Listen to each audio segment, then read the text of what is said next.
akhir-akhir ini kan banyak sekali politikus yang tanpa aba-aba, tanpa memberikan lampu sen, tiba-tiba pindah parpol gitu kan. Om juga tahu lah maksudnya gimana gitu kan. Perbedaan pilihan nggak ngomongan. Ya berarti kalau keluarga itu terdiri dari 5 orang, bapak, ibu, 3 anak, ya mereka punya hak.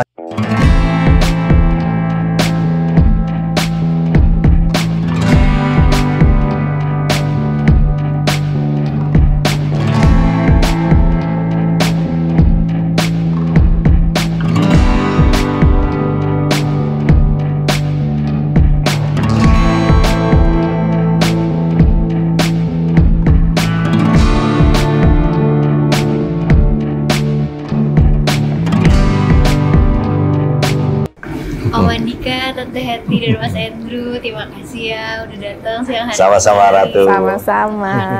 Juga sedikit ngobrol lah, aku pengen sebenarnya aku banyak banget sih pertanyaan buat Tante Hetty dan Mas Andrew nantinya. Emang kita kan ya namanya juga anak muda senangnya ngumpul-ngumpul, ngobrol-ngobrol. Jadi Ratu dan teman-teman kebetulan lagi ngumpul aja makan siang dan kita ngerasa mau ngajak Om Andika, Tante Hetty dan Mas Andrew untuk berbagi kepada kita semua gitu. Apa dulu pas Om Andika sama Tante Hetty pas lagi kuliahan juga sering kayak gini, ngumpul-ngumpul teman, nongkrong gitu? Tahu nih Mami. Nggak tahu Kalau deh. saya sekolahnya kan agak beda, Ratu. Betul. Laki semua kita. Kuliahnya kan akmil, saya nggak kenal. Iya. Nggak ada makan cantik Nggak ada. Tante Hetty mungkin. Kita nggak sama dia. Sama Atau mungkin teman-teman. Mas Andrew. Andrew. Mas Andrew mungkin suka hangout sama teman, makan-makan gitu. Makan. Sering oke. Sama lah ya. Jadi sebenarnya Ratu siang hari ini ada banyak, dibilang banyak juga, tapi malah capek lagi jawabnya. Tapi ada beberapa pertanyaan yang pengen Ratu tanyakan. Iya. Mungkin dari yang pertama dulu nih. Om Andika dan juga Tante Hetty itu kan udah lahir dan dibesarkan dari dunia yang militer gitu kan, ya. Udah dari dulu kecil udah dia terjun lah gitu, udah hafal banget gitu sama dunia militer. Apa sih rasanya Om dan Tante pada saat dulu masa remaja itu dididik dengan keras ala-ala militer gitu? Mungkin dari Om Andika dulu kali ya udah jawab. Jadi itu ternyata kebalikan Ratu. Itu. Ya bapak saya tentara. Betul. Tapi sabarnya bukan main. Karena Om Andika masih ingat. Sampai Om Andika, ya sampai beliau meninggal lah. Nggak pernah dengar sekalipun suaranya tinggi aja. Nggak pernah. Bapak sama ibu berantem, nggak pernah itu omong-omongan. Bapak saya itu udah hanya diem. Yang kemudian kita tahu, ibu Toto nangis. Dan nangisnya bukan nangis yang, enggak. Toto nangis gitu, oh ini berantem. Jadi sama sekali nggak ada kesan seolah-olah kita ini diperlakukan seperti militer, nggak ada. Oh nggak ada. Saya sangat sampai sekarang masih ingat banget tuh. Wah. Makanya susah untuk mengikuti. Kok bisa ya? Saya sendiri sebagai bapak sekarang, sebagai ayah, mungkin nggak ingat kapan nggak marah. Nah sementara saya dulu diperlakukan oleh bapak saya benar-benar nggak pernah marah, sama sekali. Kalau Tante Hetty gimana Tante? Kalau Tante Hetty, kebetulan papanya Tante Hetty tentara juga ya, tapi mungkin lebih outspoken ya, jadi lebih banyak bicara. Apa bedanya jadi anak tentara sama bukan? Mungkin karena lebih sering dilatih atau melihat kehidupannya seperti mungkin jadi lebih disiplin. Mungkin ya, mungkin. Tapi dari semua didikan orang tua, Om Andika dan juga Tante Hetty dulu, apa sih didikan dari orang tua yang sampai sekarang Om dan Tante masih ingat? Ada. Jadi kalau di keluarga waktu Om masih kecil, justru yang mendisiplinkan bukan bapak tuh, ibu. Oh ibu. Iya, bukan tentara kan? Malah ibu. Yang lebih galak ibu. Waduh, ibu galak kalau ibu. Ibu itu ngomong, kadang-kadang ya mukul, tapi bukan pakai tangan. Nggak pakai tangan, tapi pakai alat lah. Tapi bukan mukul keras. Nggak. Nah, yang saya masih ingat satu Ratu, dan itu nggak pernah hilang dari pikiran sampai sekarang. Walaupun beliau berdua udah nggak ada ya. beliau pernah beberapa kali bilang ke Om, Andik, kamu sebagai laki-laki, kamu harus punya hati seluas samudra. Om waktu itu tuh bener-bener nggak ngerti sebenarnya seluas samudra maksudnya apa. Nah, pada saat yang kesekian kalinya, waktu itu kita udah mau menikah. Nah, ngomong-ngomong sama bapak sama ibu, nah itu bapak ngasih apa nasihat itu lagi. Nah, disitulah Hetty tanya, artinya apa? Ya, artinya seperti samudra, kita harus bisa menelan apapun. Menelan apapun tanpa kemudian kita fed up itu apa ya? Tanpa harus kemudian memuntahkan kembali. Pokoknya harus luas lah. Apa-apa harus ditelan aja. Riak-riak. Diterima. Seketika situasinya jadi anget ya. Dengar kata-katanya. Memiliki hati seluas samudra. Itu dia. Kalau Tante Hetty apa, Tante? Didikan orang tua yang sampai sekarang Tante Hetty masih ingat. Kalau papa saya itu tadi disiplin, kalau mama saya sabar. Kebalikan ya dari Andika malah. Kebalikan. Berarti pas lah, tapi jadi imbang ya. Iya. Harus begitu kan, iya. Positif dan negatif ya. Betul. Jadi seimbang. Mungkin ya.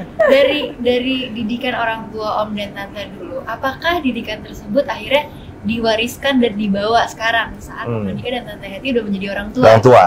Nah, mungkin tanya aja ke ini. Langsung aja gitu kali ya. Kita tanya ke Mas Andrew ya langsung nih kebetulan. Gitu. Didikan Om Andika dan Tante Hetty itu seperti apa sih, Mas Andrew? Didikannya mungkin mereka strict tapi fair. Gitu. Ya, analisis saya. Strict tapi fair. Ya. Aku pun juga sebenarnya agak-agak bertanya-tanya. Aku kira Mas Andrew akan mengikuti jejak Om Andika, gitu. Tapi kenapa enggak, Mas? Ya mungkin saya udah lihat saya sudah besar lihat ini kehidupan dari TNI, jadi saya kurang menarik. Nggak kurang menarik ya. Nggak apa-apa. Dan Om Andika pun juga membebaskan itu pilihan itu kepada Mas Andrew. Membebaskan, tapi sebenarnya kita juga membatasi. Ya, bebas Ratu. terbatas. Kita membatasi. Memberi arahan. Ya. Tapi nggak yang mendikte harus seperti enggak. Kita nggak dikte. Enggak. Ya. Bebas, terarah dan terbatas. Bebas, terarah dan terbatas. Tetap aja ada batas. Tetap ada batasannya. Ratu itu kan termasuk dalam Gen Z. Nah, Sama seperti Mas Andrew juga. Iya. Gitu kan. Dan teman-teman di sini juga sebenarnya semuanya Gen Z semua. nih, Om dan Tante, ya. Namun sebenarnya sekarang mungkin karena eranya juga banyak banget informasi yang masuk ke kita juga, dan kita pun juga punya waktunya sendiri untuk mencari informasi dan jalan kita sendiri. Iya. Tapi terkadang beberapa orang melihat didikan dulu pas zamannya Om Andika dan Tante Hetty masih remaja sama sekarang kita gitu lagi remaja, itu terlihat beda gitu, jomplang. Yang dulu didikannya keras, tegas, dan sekarang mungkin lebih bebas lah dibandingkan dulu. Gitu kan. Menurut Om Andika dan Tante Hetty, apakah iya Om dan Tante ngerasa bahwa beberapa didikan anak-anak Gen Z itu terkesan lembek? Mungkin kata-kata itu kali ya, lembek. Kalau saya enggak, Ratu. Kenapa? Karena dari dulu juga saya nggak pernah raise voice, suara saya meninggi kalau marah. Saya ingat sih ada lah. Mungkin juga sering ya mungkin. Andrew mungkin lebih ingat lah ya. Tapi seingat saya, kalau mukul, jauh. Nggak pernah. Saya nggak pernah. Jadi dari dulu sebetulnya saya memperlakukan anak-anak yang kebetulan Gen Z itu juga tanpa misalnya penggunaan fisik. Atau bahkan nggak menggunakan fisik, tapi verbal. Kan bisa juga menghukum seperti, wah nggak boleh apa, nggak pernah. Jadi dari dulu saya tetap berusaha untuk persuasif aja. Jadi membuat Andrew, Angela, Alex ini understand. Itu lebih, bagi saya lebih dalam daripada misalnya kita menghukum, misalnya distrap, nggak boleh keluar atau apa gitu, nggak pernah. Jadi menurut saya mereka ini produk yang sama kok. Saya juga sebagai baby boomers kan beda generasi kita. Saya juga didik orang tua saya nggak pernah dengan tadi hukuman yang strap itu nggak pernah. Ibu iya, tapi itu juga jarang lah. Kalau sama saya hampir nggak pernah.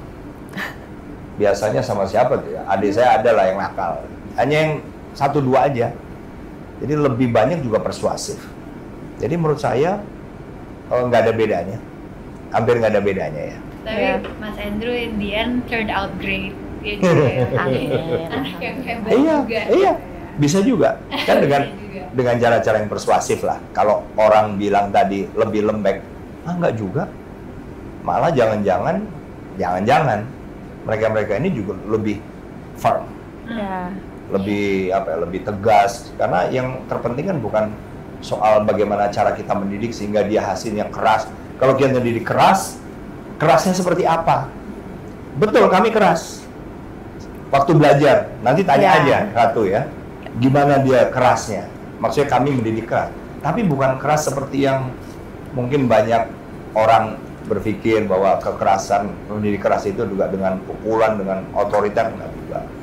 Berarti ada perbedaan antara keras dan kasar. Ya, itu betul Ratu. Betul. Tapi bukan kasar. Betul, tepat sekali itu Ratu.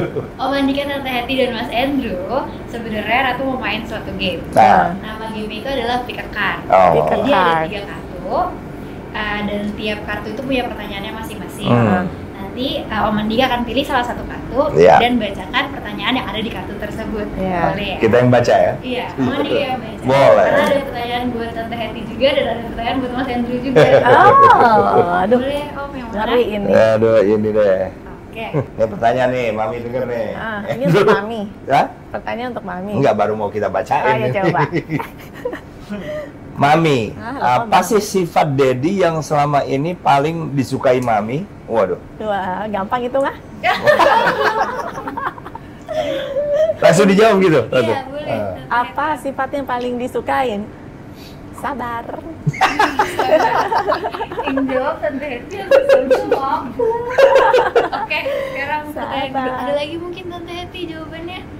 Sifat Yang dari paling, Om yang paling. Sifat Daddy lagi apa? Sifat Om Andika, berarti yang paling disukai adalah sifat Sabar. sabarnya. Oke, sekarang kartu kedua. Lagi, ini taruh mana? Oke, boleh. Ya. Oke, Kedua. kartu kedua. Nih Andrew. Kalau ada satu hal yang paling disukai Andrew dari Daddy, yang selama ini belum pernah diungkapkan ke siapapun dan dimanapun, nah itu apa? Mungkin jawaban saya hardworking atau fair. Hardworking, fair. Ya. Care to elaborate? Fair maksudnya bukan tipe orang tua yang pokoknya my way or the highway kan. Ya, kamu nggak bisa ini. Kalau misalnya bapak saya bilang kamu nggak bisa ini, kalau saya bisa kasih argumen yang pakai logic, ya udah saya bisa. Wow, keren.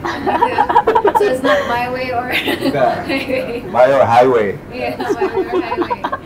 Oke, ini tinggal ada satu pertanyaan. Oh ya, lagi, Om. Oke, siapa nama bakal calon presiden dan bakal calon wakil presiden yang paling oke menurut Om Andika? Maaf ya, Om, itu pertanyaan dari Ratu. Iya. Kalau calon presiden yang paling oke, Mas Ganjar. Kalau calon wakil presiden, kebetulan tiga-tiganya dari tiga calon presiden ya, Ratu ya, kan belum ada. Betul. Nah. Betul. Iya, betul. Jadi nggak jawab ya. Jadi nggak bisa, kan belum ada. Makasih ya, Tante Hetty. Udah main game. Sama-sama. Nah, Om Andika, kita kan sekarang sebentar lagi akan masuk ke tahun politik 2024. Dan memang udah mulailah banyak perbincangan-perbincangan. Tapi untuk 2024 nanti sebenarnya ini akan menjadi kedua kalinya Ratu akan memilih. Oh. Tapi untuk beberapa teman-teman di sini itu akan menjadi pertama kali Pertama, mereka. oh ya. Sama dong sama Om Andika. Oh gitu. Iya.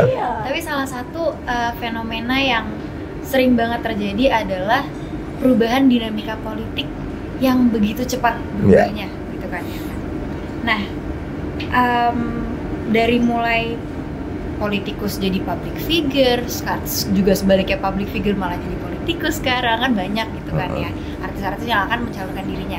Menurut Om Andika hal seperti ini tuh bagaimana sih? Apa dampaknya? Apakah malah menurunkan kredibilitas rakyat terhadap pemerintahan gitu dengan dinamika yang berubah cepat banget ini? Oh enggak, kalau menurut Om ya, sama sekali enggak. Karena apa? Karena itu kan sistem demokrasi kita. Kita menghendaki popular vote, ya kan ada yang misalnya menggunakan selain popular vote. Ada, misalnya negara-negara lain. Kita ini murni popular vote, artinya orang masyarakat Indonesia memilih. Ya kita harus siap dengan semua konsekuensinya. Karena namanya orang memilih kan lebih banyak orang milih ini nggak kenal nih sama yang dipilih. Mereka mungkin hanya dulu mungkin hanya lihat gambar baliho kalau dulu. Sekarang mungkin kita bisa punya akses. Dulu itu menurut saya lebih sulit. Karena mereka baru lihat pertama kali misalnya di surat format yang akan dicoblos dulu ya. Iya banyak. Sekarang enggak, karena kan sosial media sudah kita bisa akses siapa aja lah. Nah, menurut saya itu konsekuensi. Dan konsekuensi itu adalah kelebihan, kekurangan dari sistem kita. Ya nggak apa-apa. Menurut saya itu sudah kita pilih. Kalau kita ternyata atau banyak masyarakat Indonesia yang kemudian memilih seorang public figure, misalnya artis kah atau apa, ya nggak salah, dia kenal kok, iya kan? Dan belum tentu juga artis kemudian karena bidangnya adalah art, seni, belum tentu dia juga kemudian nggak bisa punya andil dalam politik nasional. Oh, Presiden Amerika yang sampai sekarang Republican ya, yang sangat dikenal, bahkan namanya dijadikan salah satu bandara, yaitu Ronald Reagan. Ronald Reagan itu artis bintang film. Begitu jadi presiden dikagumi. Bukan hanya keartisannya. Arnold Schwarzenegger, walaupun nggak jadi presiden, tapi pernah jadi gubernur. Terpilih, itu popular vote gitu ya. Maksudnya masyarakat yang milih karena memang dia kenal. Waktu jadi gubernur, apakah bagus? Bagus. Jadi menurut saya ini adalah satu konsekuensi yang kita harus terima. Sekarang tinggal yang bersangkutan. Begitu udah dipilih, apakah dia mau belajar sehingga dia pada saat menjabat itu bisa menunjukkan bukti atau enggak. Yang bisa menunjukkan bukti, dia bisa terpilih lagi. Kan anggota DPR, DPRD itu banyak yang lebih dari sekali loh. Berarti kan dia bisa menunjukkan bahwa dapat dukungan terus. Kayak gitu. Jadi sebenarnya nggak ada masalahnya juga jika dibilang ada public figure yang memilih untuk terjun ke dunia politik, karena in the end mereka akan menjadi wakil rakyat juga ya. Betul. Selama visi mereka adalah dari rakyat, oleh rakyat, dan untuk rakyat, jadi nggak apa-apa. Tapi sayangnya adalah selain dinamika politik yang berubah secepat itu, terkadang Ratu dan juga teman-teman Ratu sebagai generasi Z gitu ya, Gen Z, merasa bahwa politik ini sangat amat membingungkan dan gimana ya cara ngomongnya, gampang banget berubahnya. Misalkan nih Om, akhir-akhir ini kan banyak sekali politikus yang tanpa aba-aba, tanpa memberikan lampu sen, tiba-tiba pindah parpol gitu kan Om. Om juga tau lah maksudnya gimana gitu kan. Nah, gimana caranya teman-teman Ratu dan juga Ratu bisa mendapat that sense of security saat di dinamika politik di negara ini tuh segampang itu untuk berubah Om? Iya. Sebetulnya perubahan itu sih bisa saja kan terjadi, bisa aja dilakukan. Pertanyaannya apakah perubahan itu kemudian disukai atau disetujui? Ya, kadang-kadang ada yang bisa kita petik sebagai masyarakat Indonesia. Oh, perpindahan misalnya koalisi ini ke koalisi yang berbeda, itu nggak pakai ngomong-ngomong atau mungkin nggak ada komunikasi yang bagus. Tidak seperti waktu koalisi itu pertama kali dibentuk. Ya, pelajarannya sebetulnya hanya soal pelajaran, tidak ada hubungannya dengan hukum ya. Karena secara hukum semuanya masih nggak ada ikatan.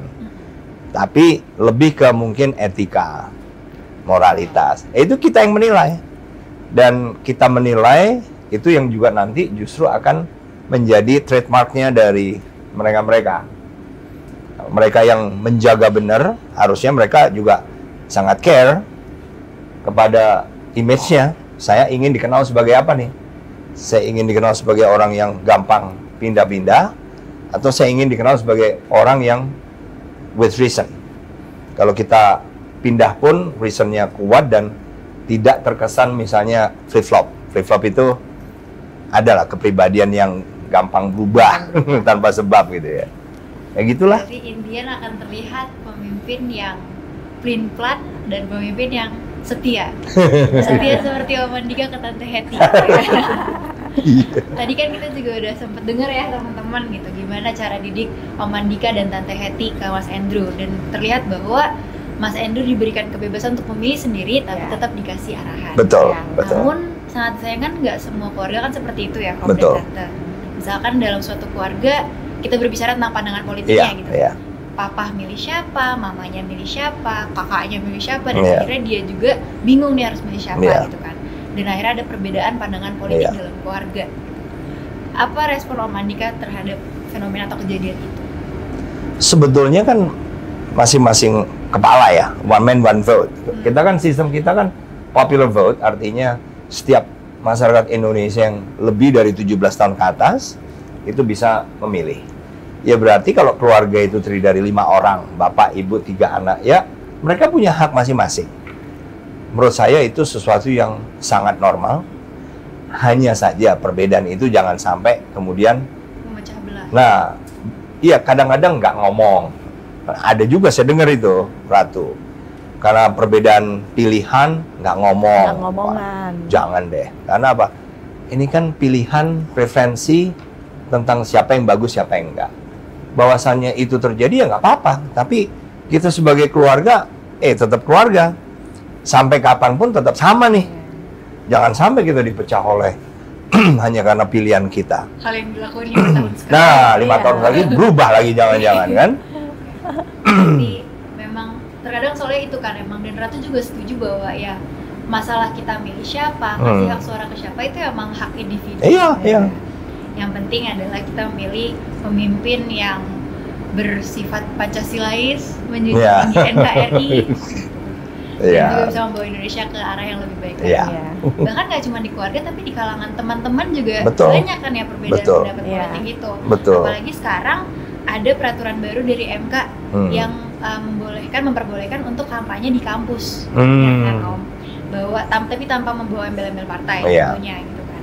Nah tapi Ratu pengen tahu aja gitu pandangan Om Andika terhadap peraturan MK ini gitu. Ada pernyataan MK yang bilang bahwa kampanye boleh di kampus. Itu apakah akan merubah sesuatu, membawa politik ke dalam lembaga pendidikan gitu? Kalau menurut itu kan peraturan perundangan. Jadi kalau menurut Om, peraturan perundangan itu harus dipatuhi oleh siapapun. Bahwasannya kemudian ada dampaknya, ya mungkin ada.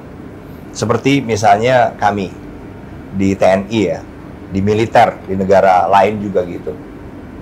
Di kita TNI tidak memilih. Tidak boleh memilih ya. Tetapi di negara lain militer milih. Either one, jadi manapun yang dipilih sebetulnya oke aja, kan itu peraturan perundangan yang berlaku. Hanya memang ada konsekuensi yang memang harus diperbaiki aja. Di kampus salah satu resikonya itu bahwa mungkin akan membuat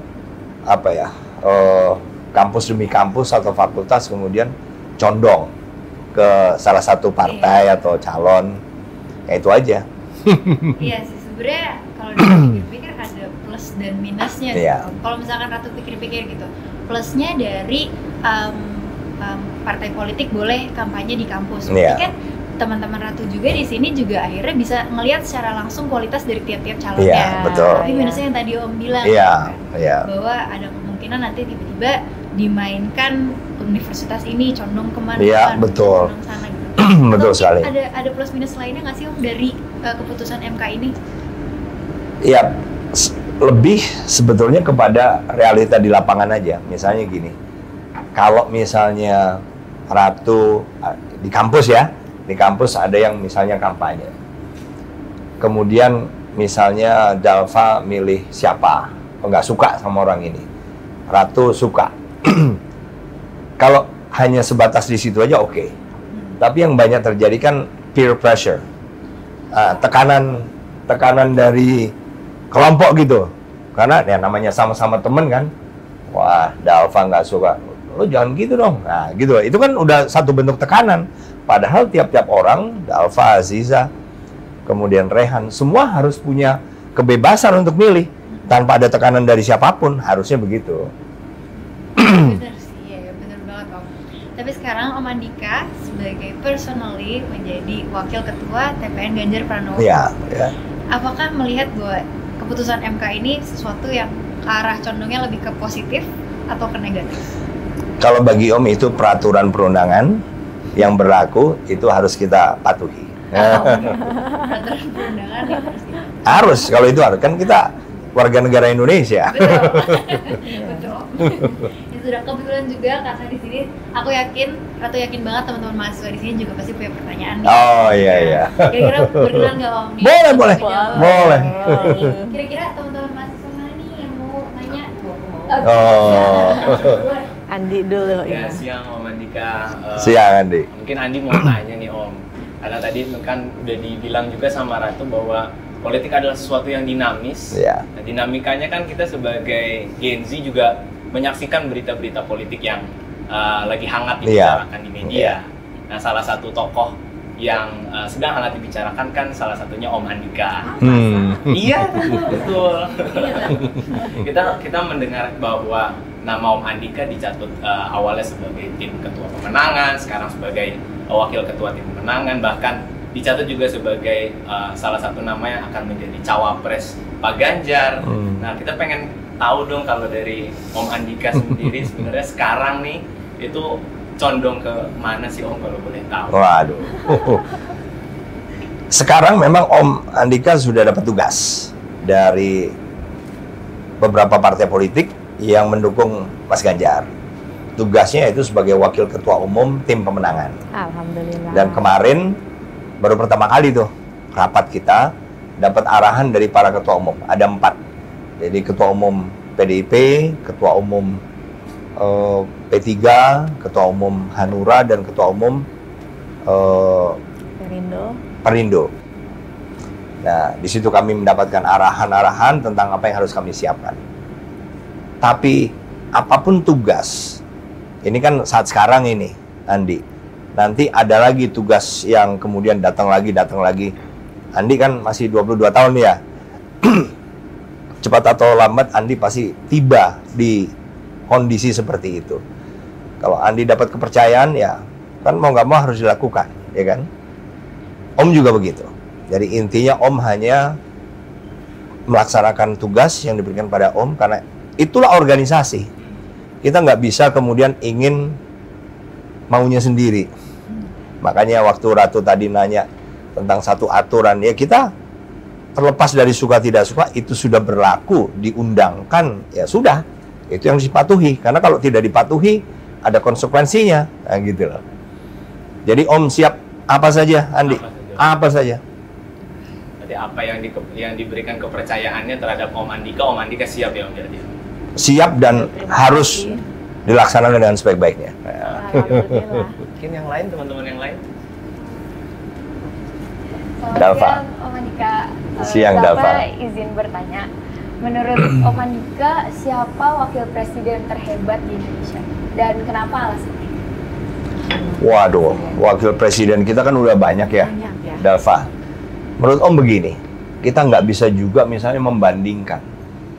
Karena apa? Karena kalau soal presidensi atau wakil presidensi, itu kan ada kurun waktunya. Dan ternyata kurun waktu itu biasanya apa yang kemudian datang, misalnya badai datang di kurun waktu tertentu, itu memang satu nggak bisa kita stop, nggak ada cara lain kecuali dihadapi. Belum tentu badai yang dulu datang misalnya tahun 1970, kemudian datang lagi setiap 5 tahun, belum tentu. Yang sekarang Dalfa masih ingat kan COVID, ya, COVID. Masih ingat pasti. Dalfa juga pasti tahu sekarang ada konflik di Ukraine. 2 insiden ini pengaruhnya banyak sekali kepada pemerintahan kita, Dalfa. Kalau COVID kebetulan dialami oleh seluruh negara di dunia.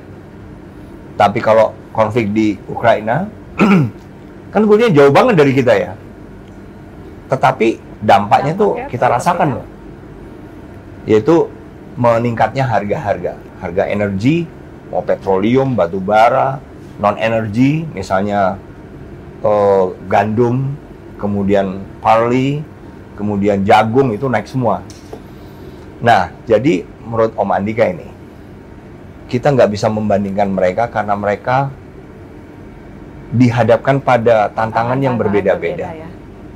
Kalau misalnya nih kayak apa lomba, ya kan, kurun waktunya sama nih, sekarang yaitu lomba apa cepet-cepetan. Nah, itu bisa kita bandingkan mana yang lebih cepat, mana yang lebih lambat. Tapi ini kan kurun waktunya berbeda. Jadi kita tidak bisa menilai bahwa wakil presiden pertama kita dengan wakil presiden sekarang itu lebih bagus yang mana. Tapi mungkin mereka akan kita kenang dengan legasinya masing-masing. Ada mungkin yang flat atau mungkin nggak terlalu kita ingat, tapi mungkin ada juga yang sangat menonjol. Oh iya, kita ingat kalau wakil presiden misalnya Bung Hatta itu berbeda ya. Gitulah Dalva ya. Baik, terima kasih Om Andika. Boleh deh kita kasih satu kesempatan lagi nih buat teman-teman mahasiswa. Ya, Ryan. Izin Om Andika, Tante, Mas. Kalau tidak salah Om, kan 8 November besok itu Puan akan mendeklarasikan cawapresnya untuk Ganjar Om ya. Kalau misalkan nih Om Andika yang terpilih, Om Andika yang diberikan mandat oleh Puan untuk jadi cawapresnya Pak Ganjar, ada nggak Om gagasan dari Om Andika untuk memenangkan Pak Ganjar dan juga mensukseskan pesta politik 2024 besok Om? Itu pertanyaan dari hati banget ya. Ya, ini kan pertanyaannya Rehan kan hipotetis. Kalau ya, sayangnya kayaknya nggak enak nih kita ngomong berandai-andai. Nggak apa-apa. Orang yang memiliki mimpi kan berarti punya visi. Ya, Om nggak mau terlalu jauh deh Rehan, karena nanti disangka waduh udah menyiapkan diri. Karena memang nggak ada target sama sekali, Rehan, nggak ada target sama sekali. Jadi jawaban Om hanya ya pokoknya kita yang terbaik aja lah. Melakukan yang Apapun terbaik. tugas yang diberikan, itu yang harus kita lakukan terbaik. Terima kasih Om. Tadi sempat beberapa pertanyaan ini ngomongin tentang pemimpin-pemimpin, ada yang nanya tentang wapres, ada yang nanya tentang Om Andikanya sendiri. Gitu kan. Mungkin aku mau nanya sama Mas Andrew. Nah, biar nggak ngantuk dia kan. Iya, nggak juga kok. Mas, talking about leaders gitu, dari tadi gitu kan. Tapi dari Mas Andrew pribadi, sosok pemimpin atau sifat dari seseorang apa sih yang Mas Andrew cari dari seorang pemimpin atau seorang tadi wapres? Apa namanya, mungkin orangnya harus selfless ya. Selfless artinya apa, team first, team player. Apa dia pokoknya harus put his or her team's objective and the goal in front of the personal games or whatnot. Okay, so a leader should be selfless. Yeah. Gitu, oke. Mungkin kalau Tante Eti juga ada jawaban yang berbeda dari Mas Andrew. Sifat apa yang dicari? Sama loh, ternyata sama ya, mementingkan mendahulukan kepentingan umum dulu daripada pribadi. Ya. Selfless Gitu ya. dalam artian mendahulukan kepentingan umum Iya. sebelum kepentingan pribadi. Iya. Menurut Tante Eti dan Mas Andrew, apakah Om Andika seperti itu? Nanyanya jangan ke kita deh. Ke orang-orang yang pernah bersama Mas Andika. Tanya aja papanya Rehan tuh. Nanti kita tanya ya. abis ini. Jadi terima kasih sekali lagi buat teman-teman mahasiswa. Kalian juga pasti itu udah disimpan banget ya pertanyaannya. Terima kasih banyak. Nah itu tadi itu adalah emang sesi yang kita bikin namanya bilik suara. Oh, bilik suara. Karena pada akhirnya Ratu dan teman-teman Ratu yang di sini juga akan memilih kan. Oh iya. Di sini ada yang baru pertama kali bahkan. Naila baru pertama kali. Naila, sama kita Naila. Sama. Andika juga baru pertama kali. Iya. Oh, berarti kalau misalkan nggak cuma TNI tapi TNI dan keluarga. Enggak, kalau Tante Hetty udah. Mandika. Oh, Iya. Mandika baru. Sama Nela. Baru pertama nanti. Ini baru pertama kali. Andrew udah pernah belum? Ya, Udah. Yang kedua Andrew. Mungkin untuk teman-teman Ratu di luar sana, nggak cuma yang di ruangan ini tapi di luar sana yang nanti di pemilu 2024 akan menjadi pertama kali mereka memilih di era sekarang nih, Om Andika, Tante Hetty dan juga Mas Andrew, dengan gampangnya bersosial media dan memberikan dan menyebarkan informasi. Seakan-akan semua orang tuh menjadi media.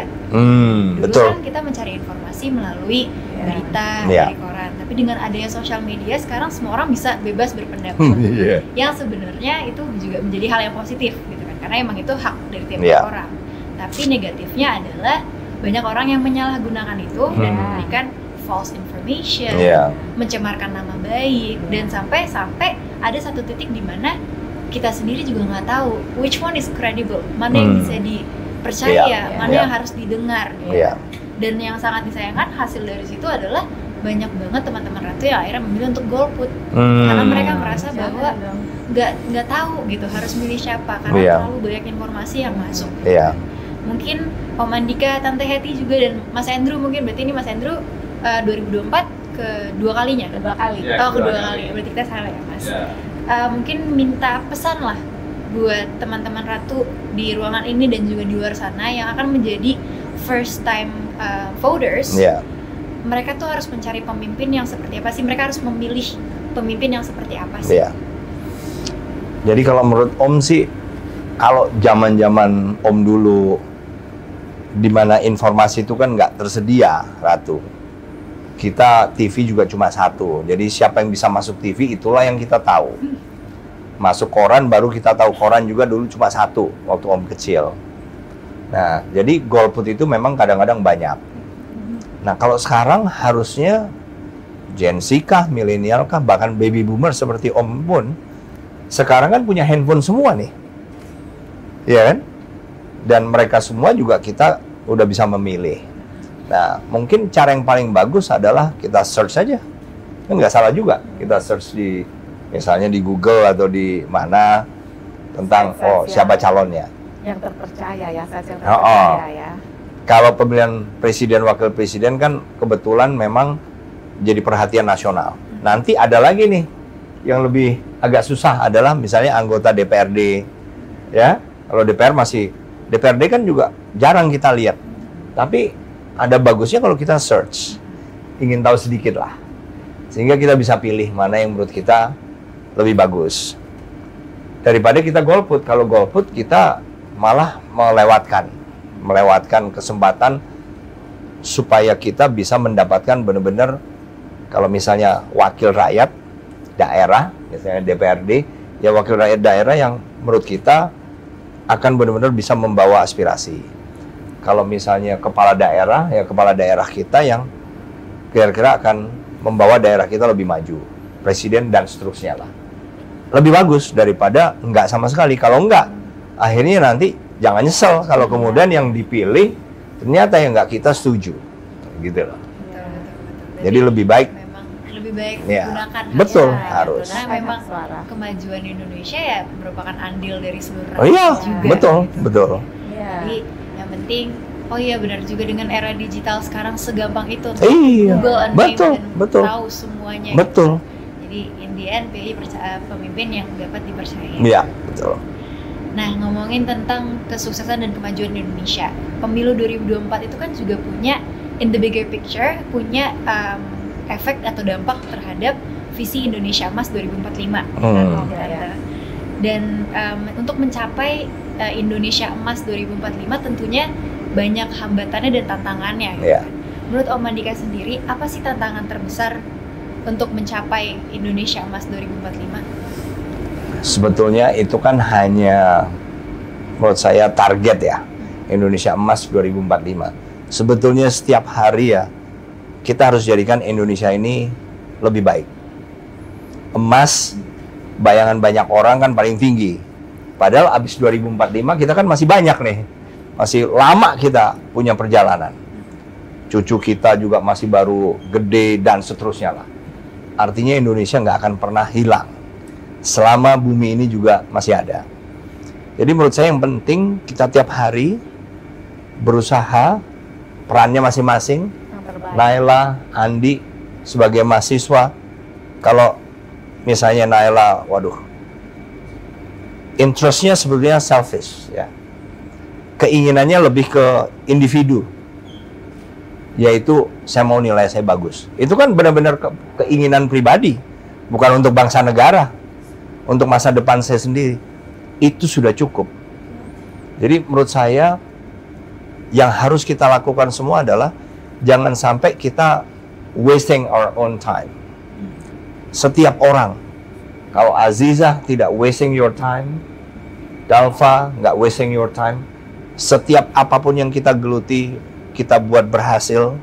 Kalau sekolah kita harus lulus, kalau lebih bagus lagi kalau nilainya bagus. Membanggakan orang tua.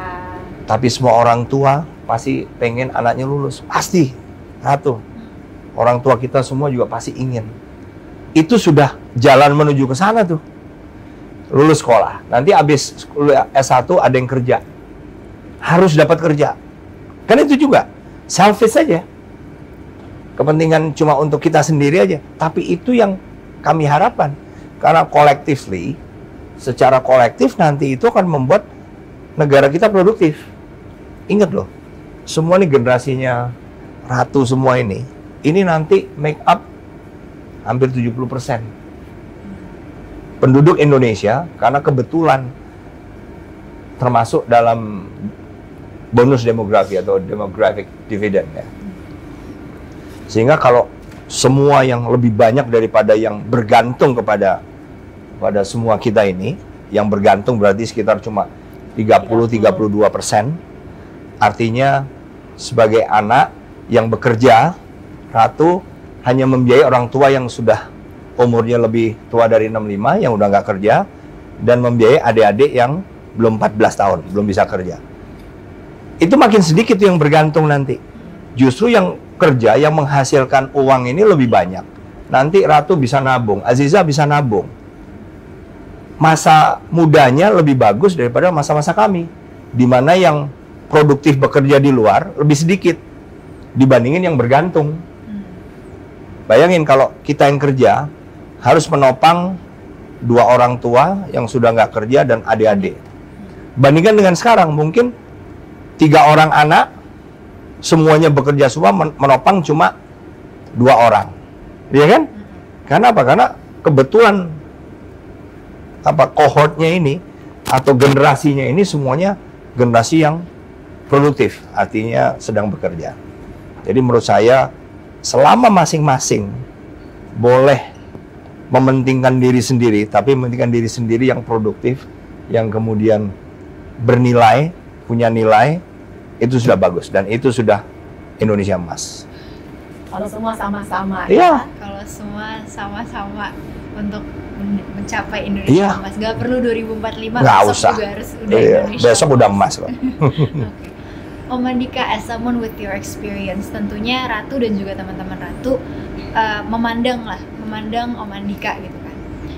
If you have one thing to say untuk us young people gitu, mungkin ada satu wejangan atau satu pesan yang perlu kami sebagai anak muda, generasi penerus bangsa ingat, boleh dong Om? Iya, satu kalimat. Satu kalimat, ya. Iya. Om bangga nih kepada each one of you, kepada setiap yang ada di sini, anak-anak muda.